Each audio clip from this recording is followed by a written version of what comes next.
Hey, hey, hey, yeah, yeah. Hey, hey, hey, yeah, yeah. El segle XIX va ser un gran canvi, crisi de l'antic règim amb un nou camí.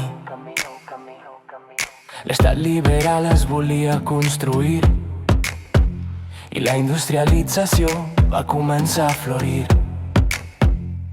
A Catalunya el vapor, un nou motor, i l'obrarisme que va ser un clamor. Perquè la història és una cançó, la restauració borbònica un gran desengany.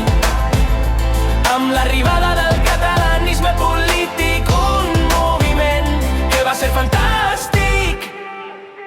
El primer terç del segle XX, des de 1898 fins a 1931, amb canvis socials, no va ser un joc. Crisi, guerra i molta gent patint. Després la república, va arribar